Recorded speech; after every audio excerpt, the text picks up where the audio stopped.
Magandang araw, magandang gabi, anuman pong oras sa inyo na kayo'y nararating ng ating Bible study. Salamat po sa Panginoon at mayroon tayong ganitong pagkakatipon. At diyan sa Pilipinas ay hindi naman pinagbabawal kasi gaya ng sinabi ko kahapon o no isang araw, sa Italia po marami puro na binagbawal na, sa China, sa Singapore yata bawal na rin, sa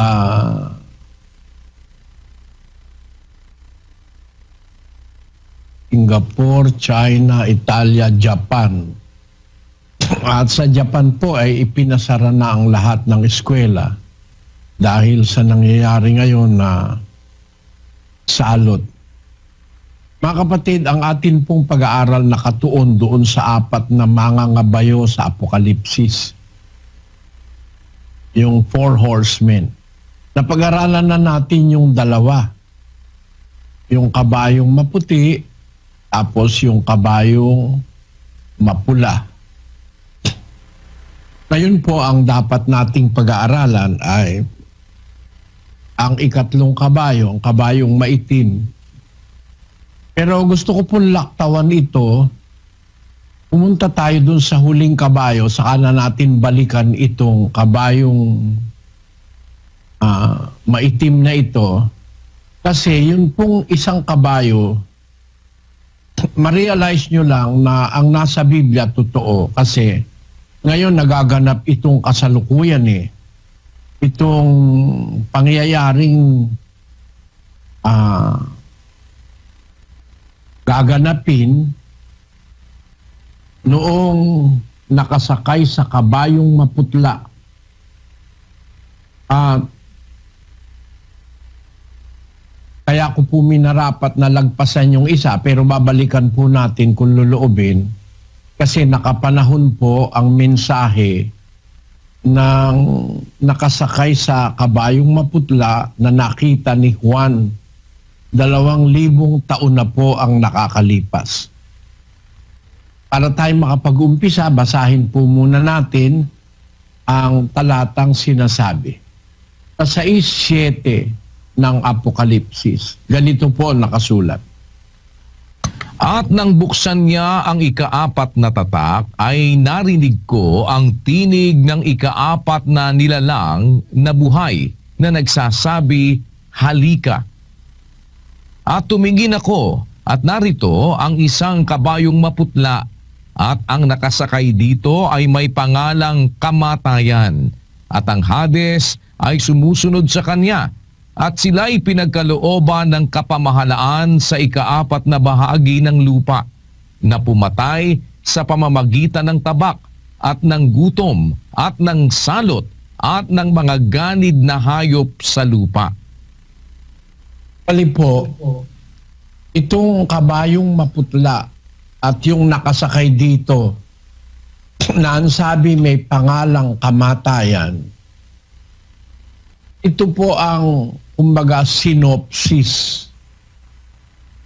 ng gawain ng lahat ng kabayo. Abangan nyo lang po ang sasabihin ko, mga kapatid. Kasi yun ang sa lahat ng mangangabayo, dala niya halos lahat.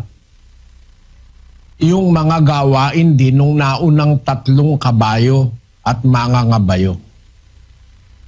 Papapansin ko po sa inyo, ang sabi, yung nakasakay sa kabayong maputla, ang pangalan niya ay Kamatayan.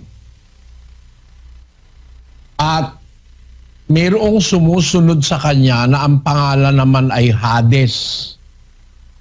Hades.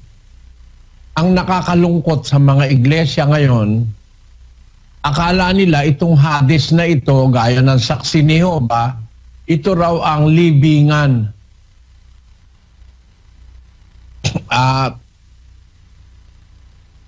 Yung iba naman sa Katoliko, ito raw ang impyerno. Itong Hades. Agad ko pong sinasabi sa inyo, mali yun. Kasi itong Hades na ito, tagasunod ito ng kamatayan. Yung pangalan nung nakasakay sa kabayong maputla. So hindi po ito literal na libingan at hindi rin ito impyerno. Makikita nyo mamaya bakit ko sinabing yung Hades na yan ay hindi impyerno. Pero itinranslate yan sa Biblia ng ibang mga translators na impyerno o hell. Basahin natin ang isang translation sa English. Kaya dyan na nagkagulo-gulo ang kaisipan ng mga tao tungkol dito sa kabayong ito at saka sa kanyang mangangabayo. Basahin natin ang isang translation translating this Hades as hell.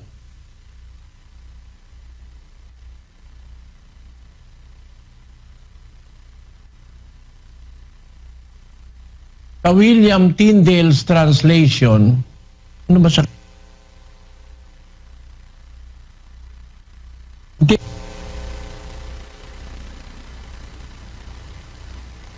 James Version. And I looked, and behold, a pale horse, and his name that sat on him was Death, and hell followed with him, and power was given unto them. Followed with him. So it was translated in the King James Version as hell. And yung sa Tyndale din, na isa sa pinagtitiwalaang translation sa ating panahon, ay hell din. Basahin natin yung William Tyndale translation, kapatid na Daniel. And I looked, and behold, a green horse, and his name that sat on him was Death, and hell followed after him. Hell followed after him. Mapapansin nyo, yung kay William Tyndale, ang English dyan, hindi ka pareho ng English ngayon kasi itin-translate po yan, mayroon nang yatang maglilimandaang taon. Kaya yung spelling pati, iba sa spelling sa ating panahon. Yang si William Tyndale, yan po ang kanyang translation ipinasunog ng Iglesia Katolika. At itong si William Tyndale ay pinarusahan ng Iglesia Katolika. Kung pwede natin sanang ilabas, i-translate niya ang Biblia sa English para maintindihan ng ordinaryong mga tao. Kasi nung araw ang Biblia, Hebreo, Grego, at saka Latin, at saka yun lang halos ang nagsisirculate. Ngayon, yan Tyndale's Bible ay iyan po ay itinranslate noong 1525. Basahin muna natin, kapatid na Daniel, ang Tyndale's Bible. Tyndale's Bible, published in 1525, was more accurate than Wycliffe's, since it was translated from the original Greek and Hebrew. When church authorities tried to stop the publication of his Bible, he fled from England to Hamburg, then to Cologne and Worms, where his New Testament was printed and smuggled into England in bales of merchandise. On October 6, 1536, Tyndale was burned at the stake for translating the Bible into the language of the people. Ayan. Si Tyndale po ay pinasunog ng Iglesia Katolika nang i-translate niya sa English ang Biblia. Kasi ayaw ng Iglesia Katolika ang i-translate nung araw sa English, maiintindihan ng ordinaryong tao. Kaya nung araw, ang ginagamit na Iglesia Katolika, yung Latin Bible, kung tawagin ay Vulgata Latina, at saka yung ang available noon sa Katoliko yun, yung Vulgata Latina. Tapos sa mga iba namang relihiyon nung araw, ang ginagamit nila yung Greek at saka yung Hebrew. Ang pagsasali ni Tyndale ng Biblia sa Ingles, ikinagalit ng otoridad ng Iglesia Katolika, lalo na nung kanyang i-smuggle yung kanyang Biblia na kunyari kalakal, nilagay niya sa mga kahon, akala kalakal para i-smuggle sa England. Kumalat po ang Tyndale Bible, ikinagalit ng Iglesia Katolika, kaya si Tyndale po ay sinunog. Tyndale was burned at stake for translating the Bible into the language of the people. Mga kapatid, bakit ko po sinasabi ito sa inyo? Gusto ko kayong magkaroon ng ideya dahil ang Biblia po, kung itina-translate sa iba-ibang language, maaaring yung pagta-translate nila ayon dun sa kanilang naiintindihan nung panahon na yon. Kaya ang translation ng King James Version, which was translated in 1611, ang nakalagay po ay hell. Yung nakasakay sa kabayong maputla, ang pangalan niya ay kamatayan. So ito po'y person, may pangalan ito eh. Kung napansin nyo, yung mga nauna nating pinag-aralang mga hinete o mga ngabayo, walang pangalan eh. Pero ito po, binigyan ng pangalan. Ang pangalan niya kamatayan. Tapos meron sumusunod sa kanya, ang sumusunod ay Hades. Na yung Hades nga po, ang itinranslate ni Tyndale na hell in English. At yan naman siguro ang kinopya na rin ng translators ng King James Version. Nauna po kasi yung kay Tyndale, 1525. Ang King James Version, 1611. Halos 100 taon ang pagitan. Kinopya ng King James Version, maaari yung ginawa ni Tyndale na hell. Kaya kung tatagalogin natin, may mga translation Tagalog, ang nakasulat, impyerno, hindi Hades. May mga nag-translate na ang sumusunod doon sa nakabayong maputla, ang pangalan niya ay kamatayan, ang sumusunod sa kanya ay impyerno.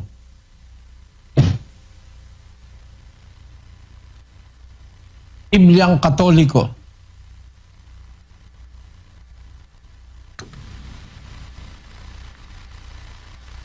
At nakita ko ang isang kabayong maputla, ang pangalan ng nakasakay ay kamatayan at sinusundan siya ng impyerno.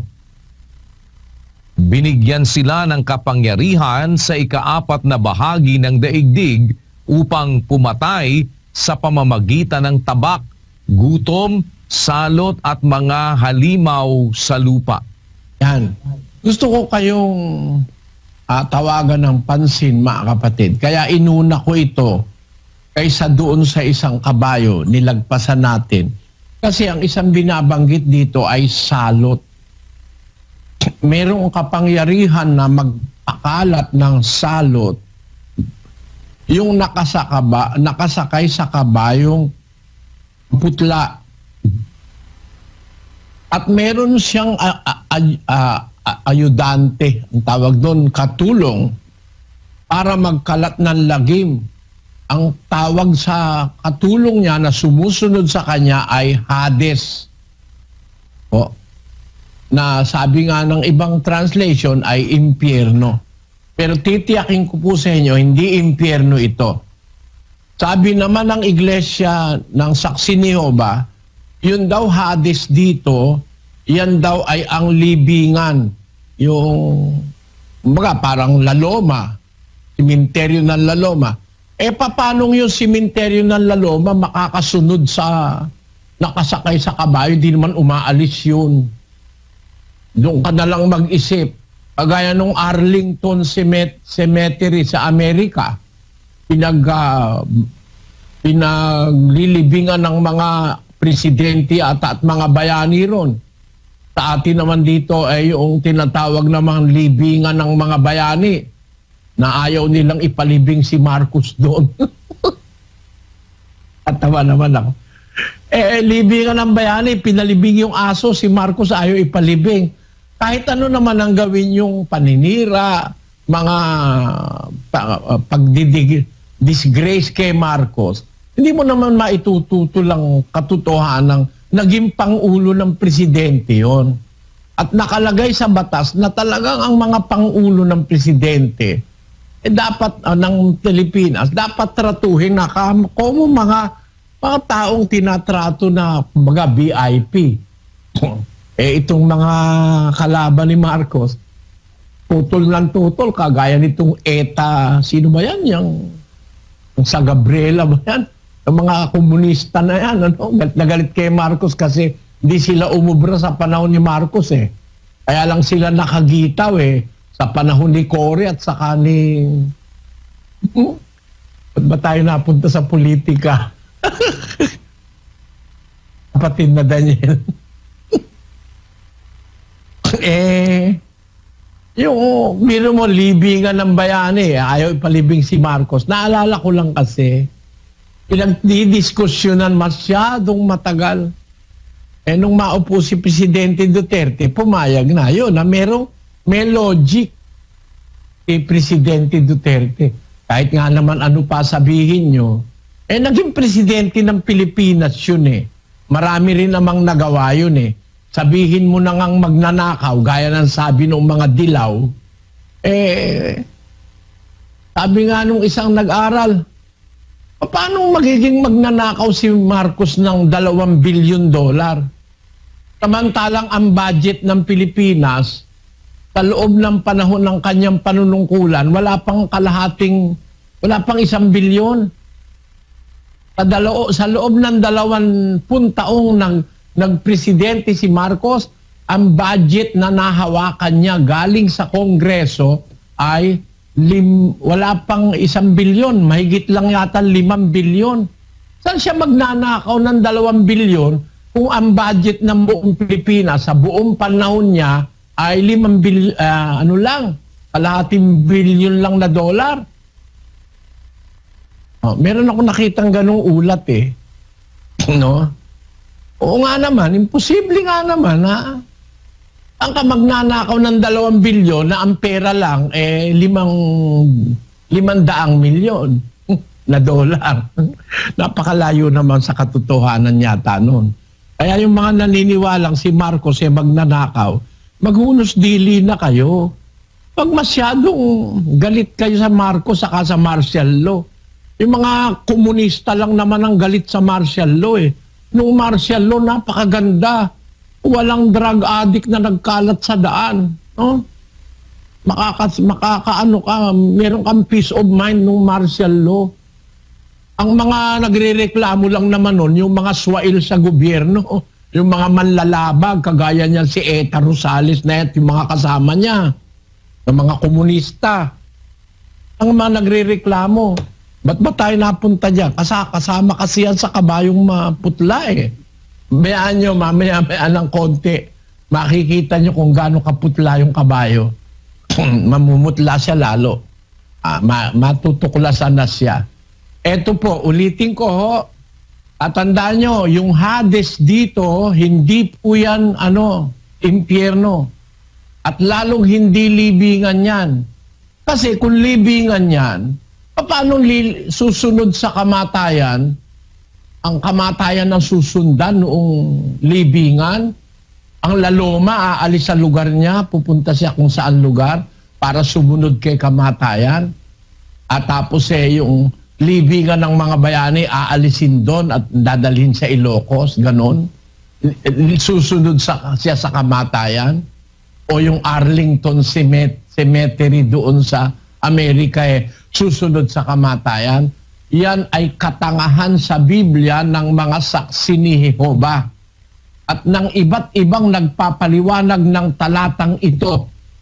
Pero inaanyayahan ko kayo sa inyong matiyagang pakikinig, makita nyo sana ang katotohanang ibig ipahatid ng Diyos, ang mensaheng makukuha natin nang ipakita kay Juan ang kabayong maputla, ang nakasakay doon, ang tinatawag na may pangalang kamatayan. Sumusunod sa kanya ang Hades.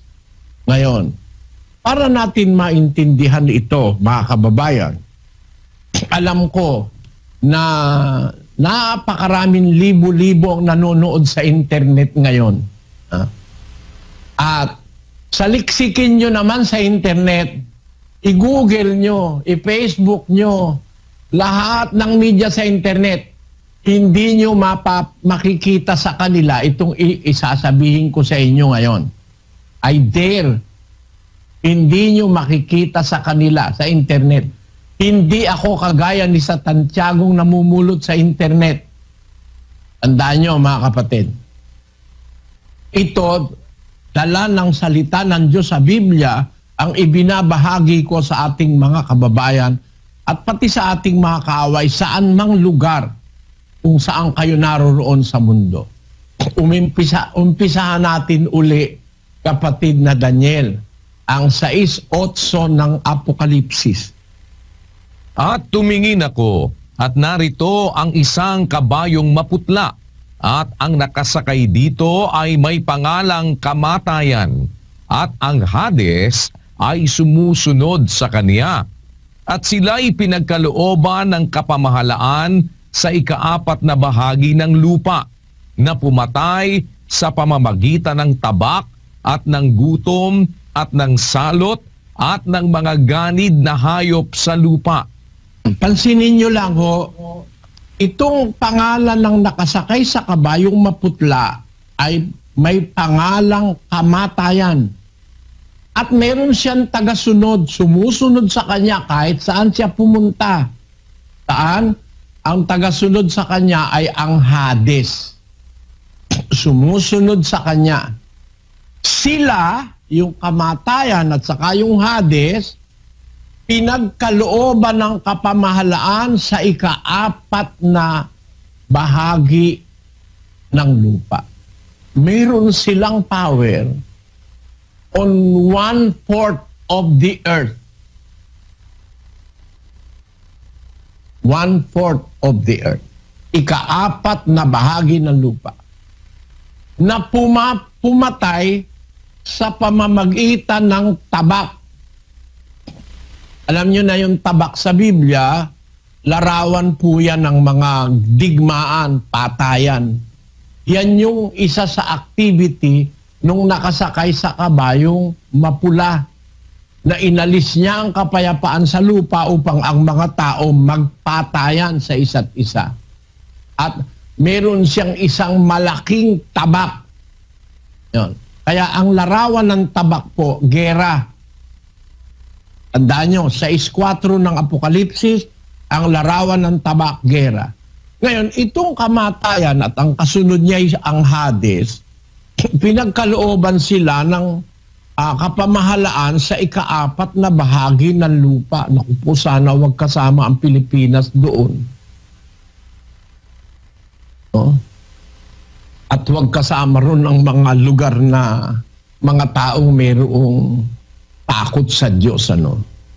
Kasi ang nakasulat sa Biblia, ika-4 na bahagi ng lupa, papatay sila sa pamamagitan ng tabak, tapos ng gutom, tapos ng salot, at tapos ng mga ganid sa lupa. Ngayon, para inyong maintindihan at magka-ideya kayo, mga kapatid, yung sinasabi kong itong kamatayan at Hades na ito, hindi ito yung kamatayang alam natin na pagka namatay si Pedro, patay na siya. Yung kamatayang hindi na siya hihinga, hindi na siya kikilos. namatay si Pedro, hindi na siya kumikilos, hindi na siya humihinga. Hindi po yun yung kamatayang tinutukoy dito. Ibang klase ng kamatayan ito. Hindi yung kamatayang fisiko o physical. Kasi yung kamatayan pong physical, hindi masama yun.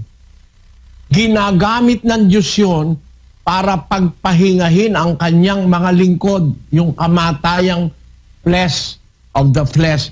The death of the flesh or the physical death of our body is not an enemy of God.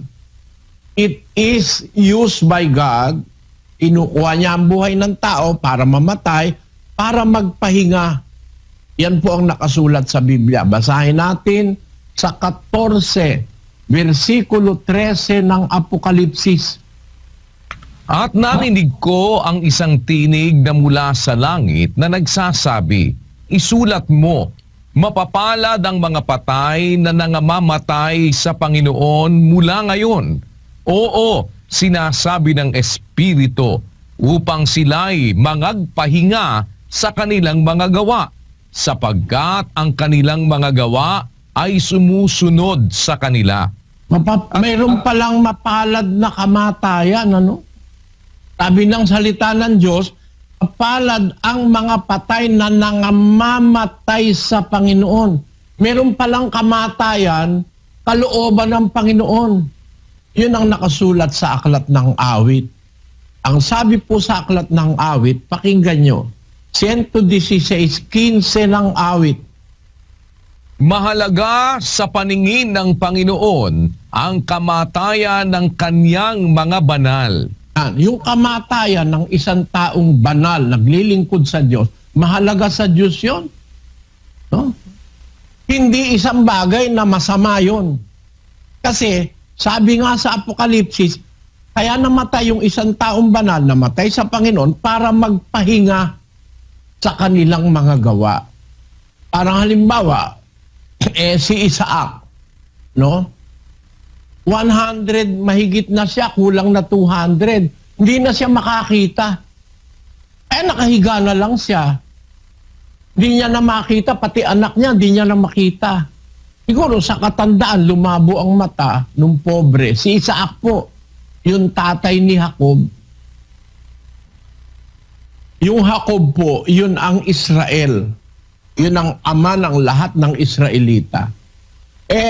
Nung gano'n na siya kaedad, pinagpahinga na ng Diyos si Jacob, ay si Isaac. Kasi hindi na nga makakita eh. Iwiro mo naman yung hindi ka na makakita, hindi ka na nga makapunta sa CR, magkakalat ka na lang ng ek-ek doon sa tabi ng kama mo. Abigat ka pa sa asawa mo at sa mga anak mo. Para bawasan ng Diyos yung suffering ng tao, ginagamit niya po ang kamatayan para ang tao'y makapagpahinga. Lalo na kung nakikita ng Diyos na bukas, makalawa, makaitlo, merong masamang bagay na darating, inililigtas ka na ng Diyos doon. Pagka kinukuha ka na niya, namamatay na ang tao. Basahin natin ang 57:1 ng Isayas. Ang matuwid na namamatay at walang taong nagdadamdam at mga taong mahabagin ay pumapanaw, walang gumugunita na ang matuwid ay naalis sa kasamaan na darating. Kamatayan pala, paraan ng Diyos yun para alisin ka doon sa nakikita niyang kasamaang maaaring dumating sa inaharap.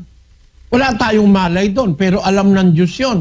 Alam niya nangyayari, mangyayari sa kinabukasan. Kaya meron taong matuwid, kinukuha na ng Diyos. Sabi ng iba, "Oy, kawawa naman ikaw, batang-bata." Sabing ganun. Biro mo, ika 35 lang o 40 lang. Kung nakita ng Diyos pagdating niya ng 48, merong mangyayari sa kanyang mas masama, kukunin na siya ng Diyos. Ganun. Kagaya ni Juan Bautista. 30 mahigit lang si Juan Bautista nang mamatay. Mabait na tao si Juan. Sabi ng salita ng Diyos, yung kamatayan, ginagamit yan ng Diyos para ang tao ng Diyos iligtas niya sa kasama ang darating at pagpahingahin niya sa kanyang gawa. At pagdating ng araw ng paghukom, doon sila bibigyan ng buhay na walang hanggan bilang reward o gantimpala. Napansin nyo mga kapatid, merong kamatayan na hindi masama. Ang Diyos mismo ang nagbibigay nun sa tao. Kaya ang sabi sa Biblia sa Ecclesiastes, sa Kapitulo 7, at ang versikulo ay 1, pakinggan nyo nakasulat. Ang mabuting pangalan ay maigi kaysa mahalagang ungguwento, at ang kaarawan ng kamatayan kaysa kaarawan ng kapanganakan. Ayan, merong kamatayan mas mahalaga pa sa kaarawan ng kapanganakan. Bakit? Kasi ganito Halimbawa, namatay ka na after some time na naglilingkod ka sa Diyos, sumusunod ka sa kanyang utos. Pag namatay ka, graduate ka na nun Kaya para bang yung entrance mo sa school, nagpa-enroll ka, grade 1. Kung ikukumpara mo, kung alin ang mas mahalaga nung mag-entrance ka, mas mahalaga yung graduation day. Nakagraduate ka na. Ibig sabihin, nakatapos ka na. Ganon din po ang kamatayan, mga kapatid. Yon ay nakatapos ka na sa paglilingkod sa Diyos. Kaya yung kamatayan sa laman, hindi po masama yan. Akala lang ng iba, pag nabasa sa Biblia, kamatayan, yun na nga yun yung kamatayan sa laman. Hindi po. Mayroong iba-ibang uri ng kamatayan sa Biblia. Babasa ako ng isang masamang kamatayan sa Biblia. 5:6 ng unang Timoteo. Pakinggan nyo. Datapwat ang nangagpapakabuyo sa mga kalayawan, bagamat buhay ay patay. Yan ang masamang kamatayan.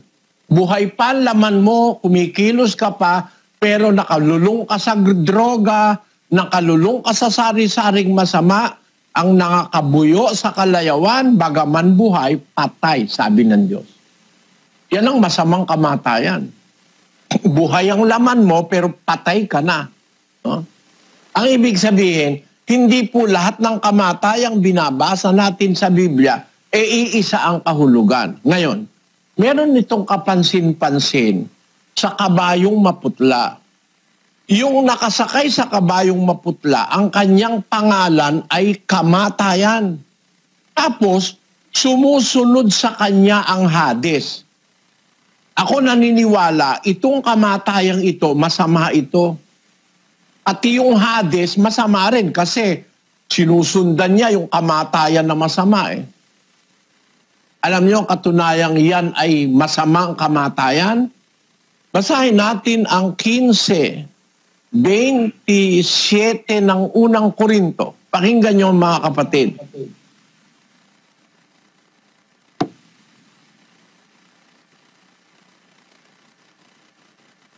Pisahan mo anak sa 25.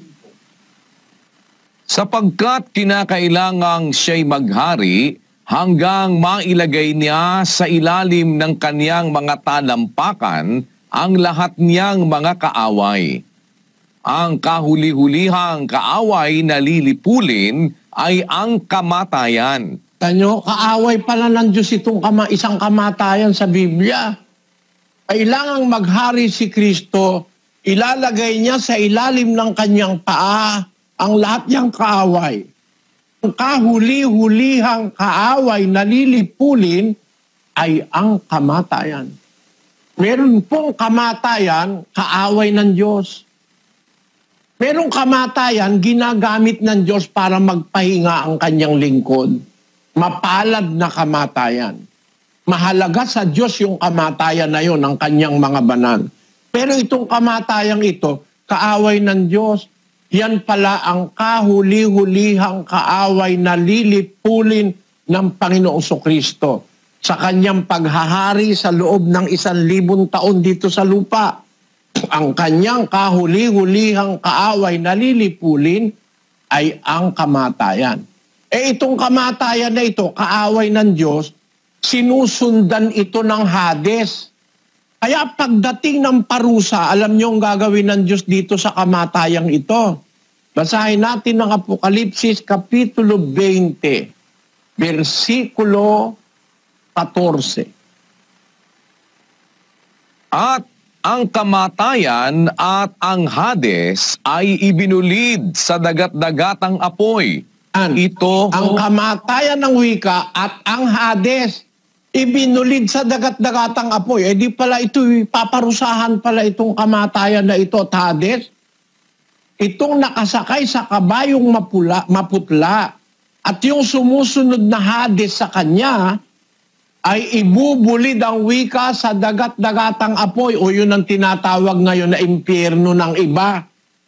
Yung dagat-dagatang apoy at asupre na yon ang ikalawang kamatayan, yung dagat-dagatang apoy.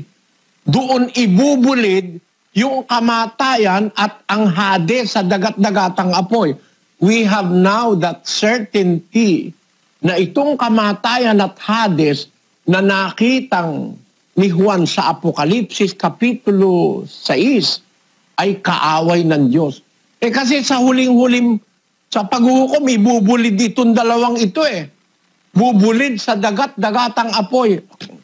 Alam niyo po ba yung dagat-dagatang apoy? Tignan natin sa ibang talata ng Apokalipsis kung ano yung dagat-dagatang apoy.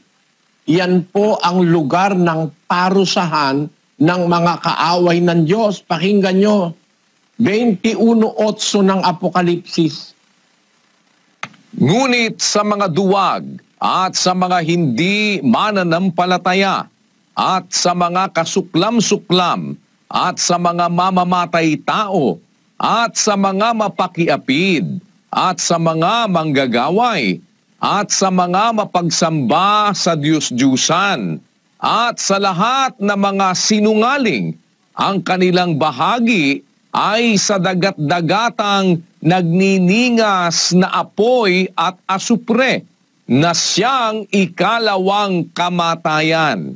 Yan, ang mga masamang tao, mga mamatay tao, mapakiapid, manggagaway, mga drug lords, yung mga walalanghiyang mga yan, yung mga komunista, ang lahat ng mga sinungaling, ang kanilang bahagi sa dagat-dagatang nagniningas sa apoy at asupre.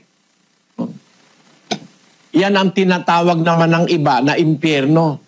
Yan ang lugar kung saan paparusahan lahat ng masasama. Ang tawag diyan, ikalawang kamatayan. Yang dagat-dagatang apoy.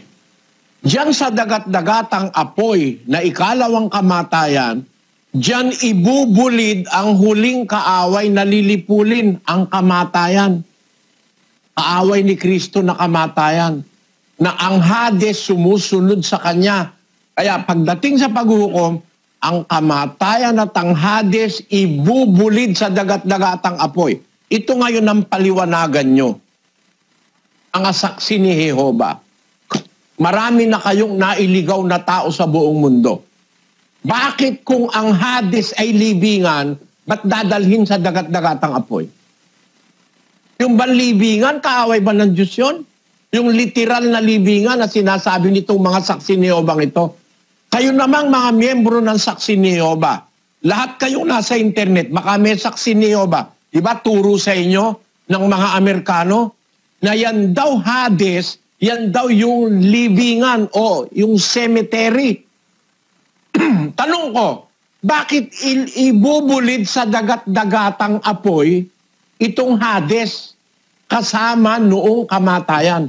Kung yan ay literal na libingan. Sabi kasi ng saksi ni Jehova, meron silang libro dyan eh. Common grave daw yan. Basahin nga natin, kapatid na Daniel, sa official website ng mga Jehovah's Witnesses, ito ang isa sa kasinungalingang pinalaganap nyo. Dain nyo nang naloko rito, mga saksi ni Jehova. Ito ang sabi nila. Pakibasa, kapatid na Daniel. Ito po, Jehovah's Witnesses official site. In all but 2 cases in which the word Hades is used in the Christian Greek scriptures, it is related to death, either in the verse itself or in the immediate context. The 2 other instances are discussed in the following paragraph. Hades does not refer to a single grave or to a single tomb or to a single memorial tomb, but to the common grave of mankind, where the dead and buried ones are unseen. Ang tinan mo, yun daw ang common grave of mankind. Common grave. Pag samasamahin mo, ang La Loma, ang Manila Memorial Park, pag samasamahin mo ang Arlington Cemetery, pag samasamahin mo lahat ng mga libingan, yun daw ang Hades. Sabi nila. Common grave of mankind. Di ba panluloko sa kapwa-tao yan? Kung yan ang common grave, bakit ibubulid sa parusa? Mag-isip kayo mga kapatid, bakit yung libingan na hindi naman kumikibo, hindi naman nagkakasala yung libingan? Bakit ibubulid sa parusa sa dagat-dagatang apoy kasama ng mga masasamang tao? Kasama rin ni Satanas. Kasi Satanas doon din ibubulid sa dagat-dagatang apoy. 20. Versikulo 10. At ang Diablo na dumaya sa kanila ay ibinulid sa dagat-dagatang apoy at asupre, na kinaroroonan din naman ng hayop at ng bulaang propeta. At sila'y pahihirapan araw at gabi, magpakailan-kailanman. Ano yan, Diablo, dadalhin din sa dagat-dagatang apoy. Yung mga bulaang propeta, dadalhin din sa dagat-dagatang apoy para pahirapan. Pati yung hayop na sinasamba ng mga taong masasama. Dadalhin sa dagat-dagatang apoy. Pagkatapos ngayon, sasabihin mo, yung Hades, dadalhin sa dagat-dagatang apoy. Yan yung libingan na common grave of mankind. Saan mo nakitang katotohanan yun? Walang katotohanan doon. Katangahan yun. Bakit kailangang ibulid ng Diyos yung libingan para parusahan magpakailanman? Ano ba kasalanan ng common grave, ng sementeryo? Wala namang kasalanan yung sementeryo eh. At walang person yung sementeryo para ibulid sa dagat-dagatang apoy yun. Yung tinutukoy na kamatayan at Hades, na ang sabi ng saksi ni Jehovah common grave of mankind, kaaway ng Diyos yun, ibubulid sa dagat-dagatang apoy. Bubulid din si Satanas, ibubulid din yung mga mamamatay tao, ibubulid din doon yung mga bulaang propeta, ibubulid din doon yung lahat ng sinungaling. Doon pupunta sa dagat-dagatang apoy. Ano ngayon itong kamatayan at Hades na ibubulid sa dagat-dagatang apoy? Person ito. Person. Spirit person ito, mga kapatid.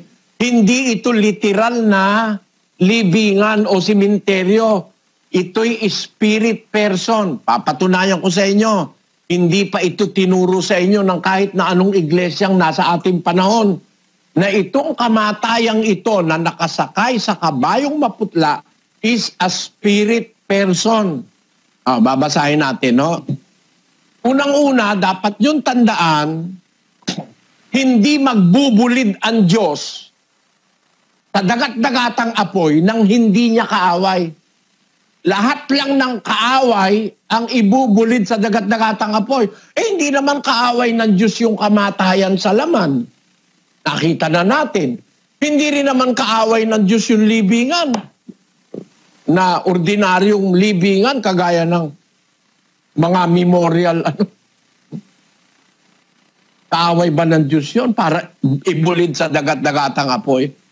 Itong ibubulid, mga person ito, mga tao o anghel o espiritu, ang ibubulid sa dagat-dagatang apoy, kagaya ng bulaang propeta, kagaya ng hayop, kagaya ni Satanas, kagaya ng kamatayan at Hades, ibubulid sa dagat-dagatang apoy.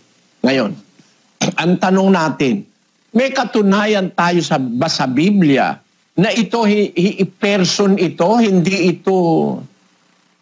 ito ordinaryong kamatayan, kundi ito'y isang person, spirit person. Pakinggan nyo, sa isang talata ng awit 49:14, Ganito po nakasulat. Sila'y nangatakda sa libingan na parang kawan. Kamatayan ay magiging pastor sa kanila. At ang matuwid ay magtataglay ng kapangyarihan sa kanila sa kinaumagahan. At ang Pero hinuhulaan dito sa Biblia, sila'y nangatakda, mga tao ito na nakatakda na, kumbaga destinado na sa libingan, sa Hades. Ito yung Hades, nakakutsaba noong kamatayan. Sila'y natakda sa libingan o sa Hades, kasi yan po salitang libingan dyan, sa Greek o sa Hebrew ay Sheol. Sheol. At sa Greek ay Hades. Yun sinasabi ko sa inyong Hades o Sheol na kaaway ng Diyos. Kasi kaya kaaway ng Diyos yan, ang sinusundan yan si kamatayan. Itong kamatayang ito, sabi sa Biblia, kamatayan magiging pastor sa kanila. Eh di ito pala may person nga, pastor umaakay sa tao. Kaya maraming taong naaakay ito Itong kamatayang ito.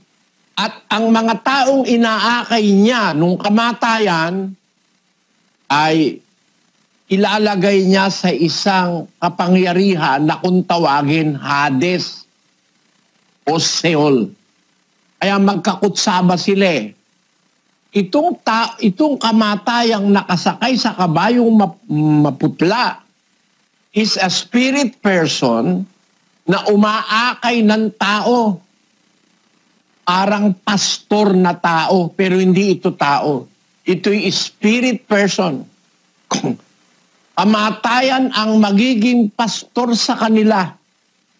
Tapos, sila na pinapastor ng kamatayan, nakatakda na sila doon sa libingan o sa Hades. Isang Hades na, hindi yung ordinaryong libingan, kundi Hades na kaaway ng Diyos. Yan. Ngayon, para nyo maintindihan mga kapatid, ang lalim nitong pinag-aaralan natin, babasahin ko ang 2:14 ng Ebreo.